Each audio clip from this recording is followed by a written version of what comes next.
para estudiar. Si le gusta bien. Acá se entra con mérito. Bien hecho, ¿para qué anda buscando hombres? Ya pues, ¿hasta cuándo? ¿Qué no entienden que somos más? Que tenemos voz. Que venimos desde abajo. Con voz desde abajo. Sembrando esperanzas, cosechando caminos. Con voz desde abajo. Esto no es radio para el pueblo, es el pueblo haciendo radio. Escúchanos cada miércoles en la franja Infractoras de Mente, de 16 a 16 horas 30 por la 940 AM, Radio Casa de la Cultura. Buenas tardes a todos y todas, les damos la bienvenida a un programa más de Con Voz desde Abajo, a los tiempos aquí acompañándoles. Mi nombre es David Mejía y ahora nos va a estar acompañando una compañera. Buenas tardes con todos y todas, mi nombre es Valeria y junto con David les vamos a acompañar en un programa más de Voz desde Abajo que forma parte de la franja Infractoras de Mentes. Recuerden que salimos de 16 a 16 horas 30 todos los días miércoles. Así es, les recordamos también que cualquier comentario o sugerencia nos pueden hacer llegar por las redes sociales con Voz desde Abajo en el fanpage o también al teléfono en vivo al 22-20-966. Radio Casa de la Cultura. También nos pueden seguir a través de la página web de la Casa de la Cultura.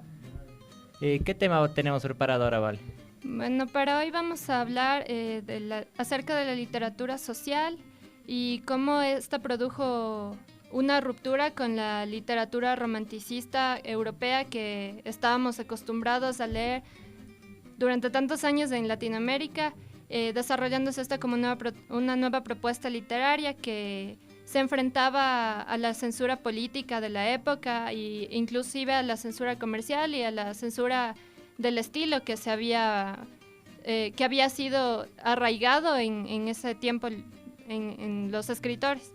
Así es, y también es como que se empieza a evidenciar otras temáticas, ¿no? Los sujetos dentro de la literatura ya no es de estos sujetos románticos, estos sujetos los caballerescos un poco, sino ya se empieza a evidenciar, o sea, como sujetos sociales, al indígena, al montubio, al obrero, ¿no? Entonces vamos viendo cómo la literatura se va estructurando de una manera, como lo dice, la literatura social, con estos temas que tienen que ver con los problemas sociales que afectan directamente a los de abajo, ¿no?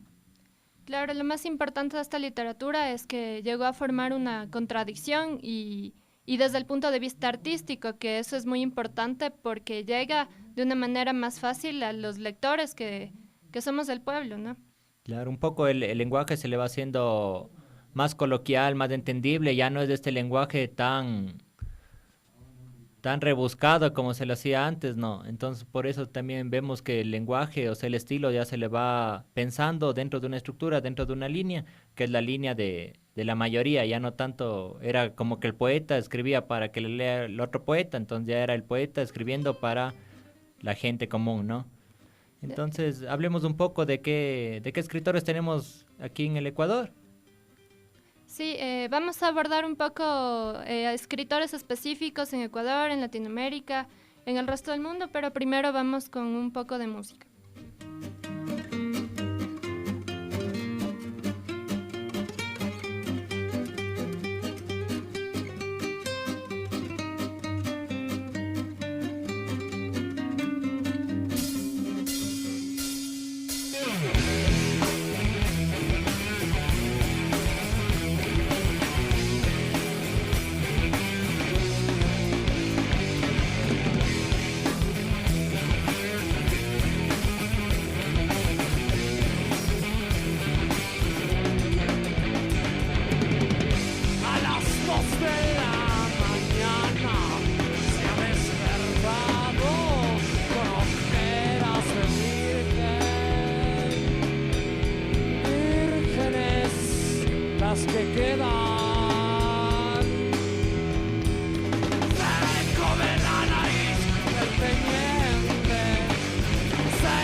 ventana del castillo y se le escapa a la oscuridad los pájaros de la maldad, mientras por las calles 9 y 10 un hombre es asesinado a puntapié.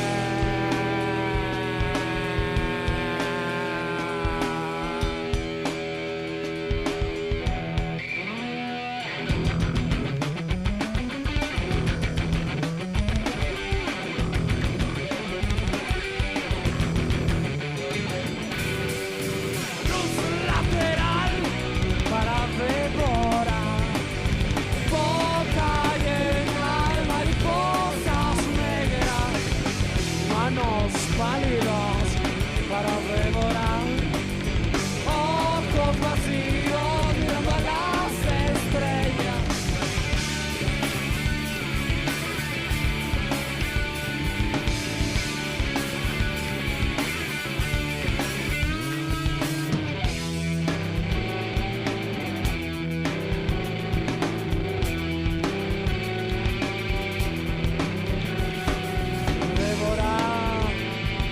Quedarás para siempre en la ventana del castillo, purificada, petrificada, vaciada.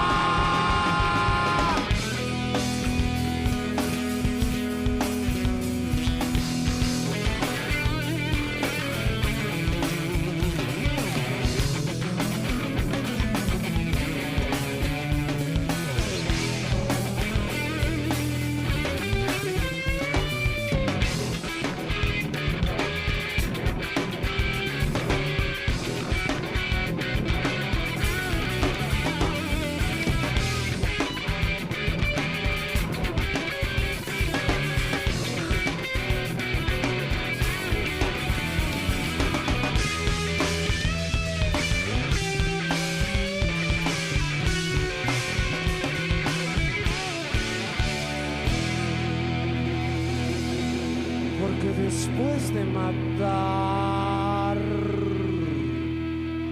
las mujeres siempre miran a las estrellas.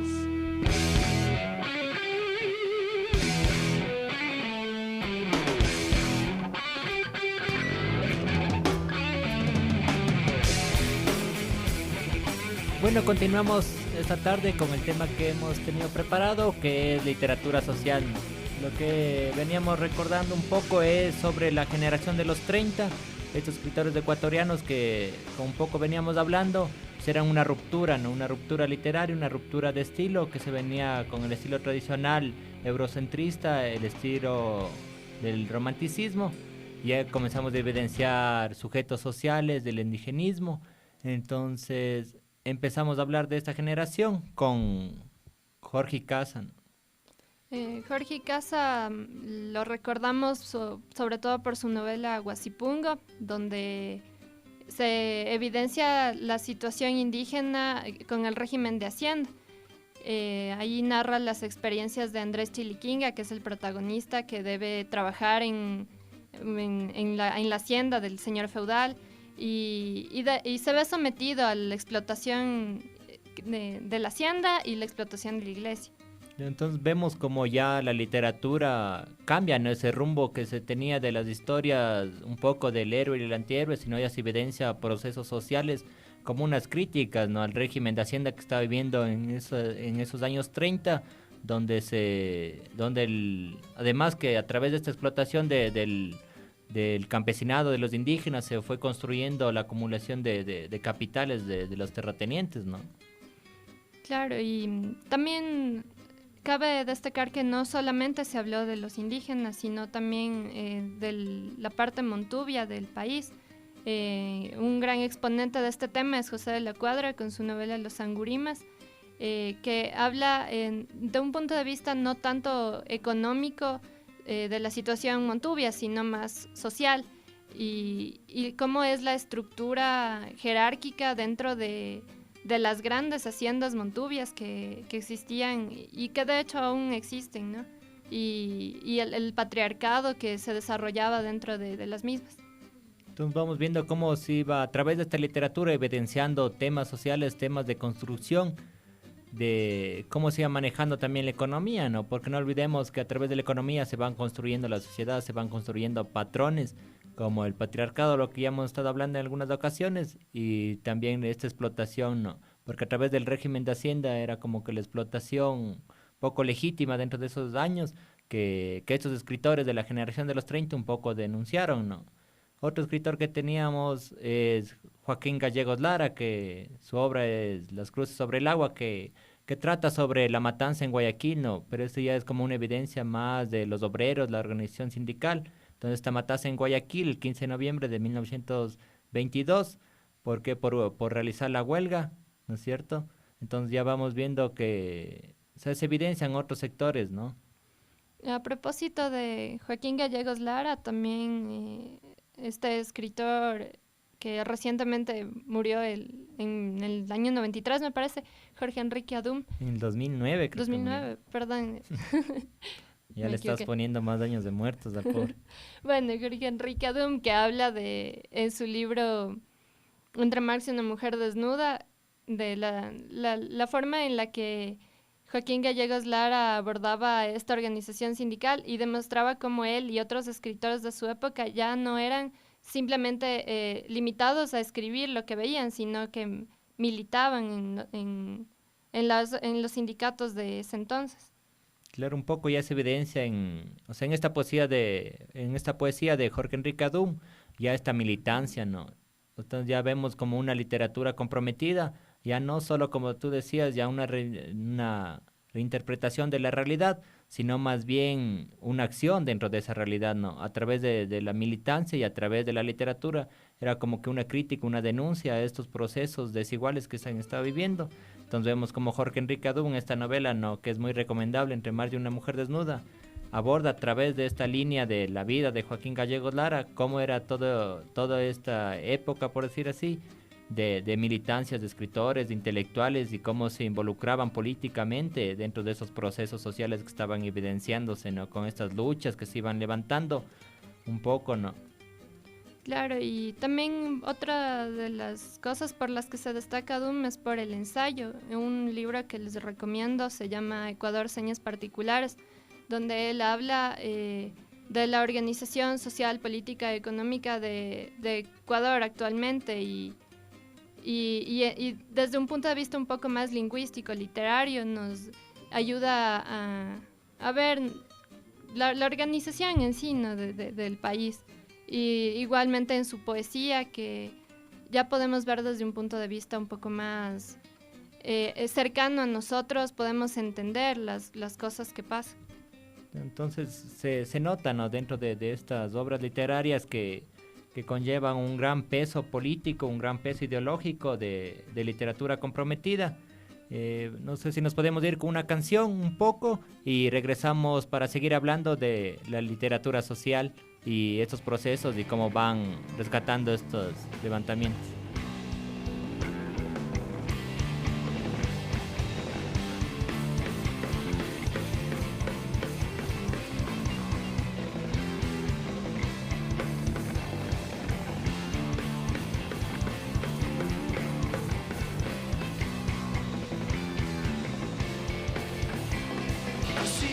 El amanecer con el pulso firme en el papel.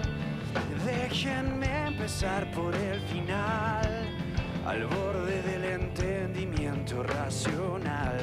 Y cuando todo el oro no alcanzó y el dolor no entró en la ecuación, no hay tarifa equilibrada para un sueño programado en la mentira.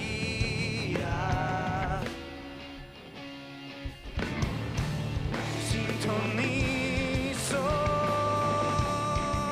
tus nociones de mercado en mis días. Y lo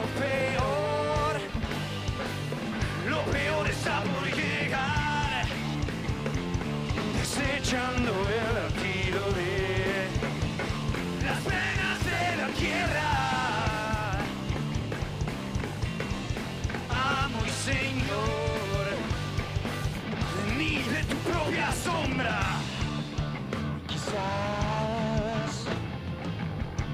es el sueño de alguien más. Otra vez, las historias se escriben al revés, esto es solo un cuento.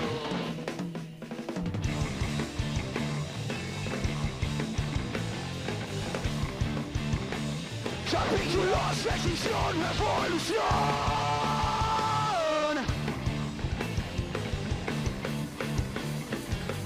Para bien o mal no podrán ser los dos.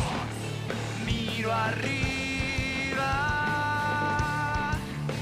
y columnas humo oscurecen el cielo. Y lo peor está por llegar, acechando el latido de las venas de la tierra. Senderos de luz bajo el sesgo del poder. Bueno, estamos de vuelta con el programa Con Voz Desde Abajo. Recuerden que se pueden comunicar con nosotros al teléfono 222-0966. Bueno, para abordar un poco más globalmente este tema de la literatura social, vamos a hablar de un escritor muy importante llamado George Orwell, que ya habla más de la situación ideológica y política en el campo de las revoluciones europeas. Claro, es un escritor muy recomendado, ¿no? Dentro de la literatura universal se le tiene como uno de los mejores escritores, de hecho. Tenemos algunos libros de él, como es Rebelión en la Granja, 1984, Homenaje a Cataluña. Entonces, un poco como decía Vale, él aborda ya del tema más ideológico político, ¿no? También aborda de la situación de los obreros dentro de los procesos de la Guerra Civil Española. Recordemos que también que George Orwell, o sea, estuvo dentro de este proceso, como veníamos viendo, o sea, es una literatura comprometida, no solo representar la realidad, sino estar parte dentro de esa realidad. George Orwell estaba, o sea, él militó en el POUM, que era el Partido Obrero de Unificación Marxista, dentro de la Guerra Civil Española. Entonces él estuvo en contra del franquismo, ¿no? Entonces estaba ahí ya en armas, o sea, era un militante, o sea, de cepa, como se puede decir. Entonces ya no era solo escritor, sino ya estaba militando ahí, estaba con las milicias. Entonces, a través de este proceso de la Guerra Civil Española, puede escribir ese libro Homenaje a Cataluña, que después también sirvió como base a esta película de... ¿Cómo es? Se me olvidó esta película. Yo recuerdo La Revolución en la Granja, la película. Y 1984, pero Homenaje a Cataluña no. No me acuerdo. Bueno, les debemos el nombre hasta que me acuerdo. Entonces, háblanos un poco de la literatura de George Orwell. Bueno, en este libro, de lo que yo he leído de Orwell, el que más me ha gustado es Revolución en la Granja, porque él hace como una analogía, una especie de fábula para relatar los movimientos ideológicos de la época de la Internacional Socialista, si no me equivoco. E incluso se hizo una película que les recomiendo mucho, es en dibujos animados. Y es muy, muy fácil de entender porque a partir de esta metáfora él satiriza la ideología política, ¿no? Y representa a partir de los animales cómo una sociedad se va transformando de una sociedad capitalista a una más autoorganizada. Claro, un poco tenemos el caballo, ¿no? Como el obrero que trabaja y trabaja hasta el fin de los días. Tenemos de los animales, el perro, el puerco, ¿no? Entonces vemos que cómo a través de este manejo literario, ¿no? Que es de las fábulas, como contaba la rebelión en la granja, a través de esta fábula de los animales, cuentan temas más profundos, críticos dentro de los procesos ideológicos, políticos que se venían manejando, ¿no? Otro libro que es muy importante es 1984, que creo yo es el mejor libro que tiene George Orwell, porque ya hace una construcción de un mundo futurista. Si es que si Stalin hubiera ganado, hubiera dominado el mundo, o sea, cómo hubiera sido el mundo en 1984, y hace una crítica bien fuerte a este proceso ideológico político marxista, se puede decir, comunista, que es del Estado central, ¿no? O sea, ya él construye esta definición del gran hermano, del ojo siempre vigilante, para determinar este Estado controlador, ¿no? Claro, y en un punto también se considera este libro como profético porque él nos habla de la creación de ministerios para como entes de control estatal. Él nos habla del Ministerio del Amor, que está mencionado con ese nombre, pero en realidad es el Ministerio de la Guerra. Y así hay varios entes de control que podemos ver en la actualidad que existen y que están al pendiente de la vida de la gente diariamente. Como es el hecho de estas cámaras, ¿no? Que nosotros estamos caminando por las calles y regresamos a ver al cielo y nos damos cuenta de que estamos rodeados por 5 o 10 cámaras en un mismo espacio. Entonces, es una construcción del mundo profético de George Orwell de 1984. O sea, mantienen este control estatal, ¿no? Este control excesivo donde ya existe la policía del pensamiento, donde tú no podías pensar algo en contra del gobierno, en contra del Estado, porque ya ibas preso, ¿no? Entonces, un poco profético, así, con los tiempos que se están viviendo, los tiempos igual de dictaduras, tiempos de control estatal sumamente fuertes. Entonces, le recordamos que estamos saliendo todos los miércoles de 16 a 16:30. Este es su programa Con Voz Desde Abajo. Un poco lo que hemos estado hablando ahora es de la literatura social. Esperamos igual que les guste sus programas, que les haya gustado este programa, y también sus comentarios, no se olviden, al 2220-966. Tú nos ibas a hablar sobre otro escritor. Sí, no, solo quería hacerles una recomendación en la revista número 13, que en este momento está en la Casa de la Cultura, pueden venir a pedir en la librería. Ha salido un artículo muy interesante sobre un escritor español que perteneció a la generación de los 50 en la Guerra Civil. Sí, perdón, el nombre de este escritor es Juan Goytisolo. Él nació en el año 1931 en España y perteneció, como les dije, a la generación de los 50, que fueron aquellos quienes presenciaron y formaron parte de la Guerra Civil Española y sufrieron todas las censuras literarias por el control político que existía en la época de la guerra. Otra cosa importante es que muchos de los intelectuales que vivieron en ese momento tuvieron que abandonar el país y se sufre una gran censura, ¿no? Y esto para generalizar, ¿no? Con todos los escritores que hablan de un punto de vista más social, más revolucionario, sufren mucha censura. Entonces vemos cómo la literatura es como una herramienta, como un arma, ¿no? A pesar de toda esta represión, a pesar de la represión política que se tiene, a veces son exiliados. Entonces, a pesar de toda esta represión, o sea, la literatura comprometida, la literatura social, apuesta por esos levantamientos, por esta resistencia. Bueno, se nos ha acabado el tiempo, se nos ha acabado esta media hora, se nos ha pasado volando un poco. Muy rápido. Le recordamos que estamos saliendo todos los días miércoles de 16 a 16:30 por la franja radial Infractoras de Mente. Bueno, yo soy Valeria, ha sido un gusto acompañarles esta media hora y nos vemos el próximo miércoles de 16 a 16:30. Chao. Mi nombre es David Mejía, chao.